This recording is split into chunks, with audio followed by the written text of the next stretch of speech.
Assalamualaikum warahmatullahi wabarakatuh. Nama saya Gilang Farid Ferdiansyah. Saya sebagai ketua kelompok, saya akan mempresentasikan sejarah sebagai ilmu. Sejarah sebagai ilmu adalah suatu susunan pengetahuan atau a body of knowledge mengenai peristiwa dan cerita yang terjadi dalam masyarakat atau manusia pada masa lampau yang disusun secara sistematis dan metodis berdasarkan asas-asas prosedur dan metode serta teknik ilmiah yang diakui oleh para pakar sejarah. Ya, aku mau nanya ada berapa ciri sejarah sebagai ilmuwan dan apa aja? Sejarah memiliki 5 ciri-ciri. Yang pertama, empiris. Kedua, memiliki teori. Ketiga, memiliki objek. Keempat, mempunyai generalisasi. Kelima, memiliki metode. Assalamualaikum, perkenalkan nama saya Jessica Prina Palina dari kelas 10 IPS 6. Di sini saya akan mempresentasikan sejarah sebagai peristiwa. Sejarah sebagai peristiwa merupakan kejadian pada masa lampau dan tidak dapat terulang kembali. Sejarah sebagai peristiwa memiliki arti penting bagi kehidupan manusia. Jadi apa sih syarat sejarah sebagai peristiwa? Syarat sejarah sebagai peristiwa memiliki 3 syarat, yaitu objektif, unik, dan penting. Assalamualaikum, nama saya Wina Diana Sinaga dari kelas 10 IPS 6. Saya akan mempresentasikan sejarah sebagai kisah. Sejarah sebagai kisah merupakan hasil rekonstruksi penggambaran yang dilakukan sejarawan terhadap sesuatu peristiwa. Oleh karena itu, dalam penyusunan kisah sejarah, sejarawan memerlukan fakta-fakta dari sumber sejarah yang diperoleh melalui serangkaian metode sejarah. Diana mau nanya, sebutkan faktor-faktor yang menyebabkan perbedaan interpretasi.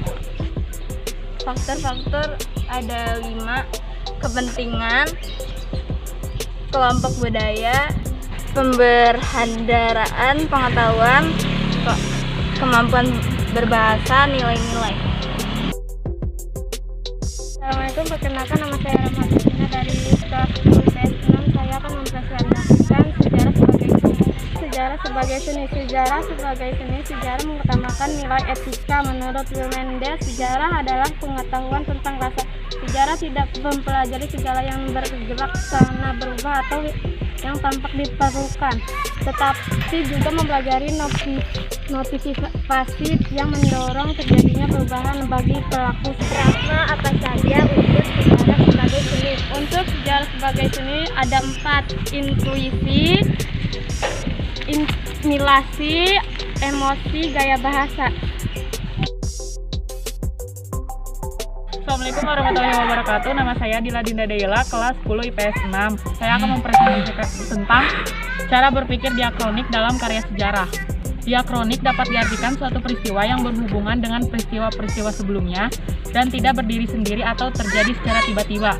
Konsep diakronik dalam sejarah berarti meneliti gejala-gejala yang memanjang dalam waktu, tapi dalam ruang terbatas. Dia mau nanya dong, sebutin ciri-ciri konsep diakronik. Ciri-ciri konsep diakronik ada 3, yaitu mengkaji peristiwa sesuai berlalunya masa, menitik beratkan pengkajian peristiwa pada unsur sejarahnya, dan bersifat historis atau komparatif. Assalamualaikum warahmatullahi wabarakatuh. Kenalkan, nama saya Deswita Satriani dari kelas IPS 6. Saya ingin menjelaskan sinkronik. Sinkronik menjelaskan bahwa konsep sinkronik mengutamakan penggambaran yang meluas dalam ruang dan tidak terlalu memikirkan dimensi waktu. Model sinkronik yang digunakan dalam ilmu sosial secara seperti sosiologi, politik, ekonomi, agama, dan astronomi. Apa saja aspek yang perlu dicermati dalam berpikir secara sinkronik? Ada 2, yaitu berpikir sinkronik memandang kehidupan masyarakat sebagai sebuah sistem yang berstruktur dan saling berkaitan di antara unit yang ada. Menguraikan kehidupan masyarakat secara deskriptif dengan menjelaskan bagian per bagian. Sekian dari kelompok 1. Terima kasih. Wassalamualaikum warahmatullahi wabarakatuh.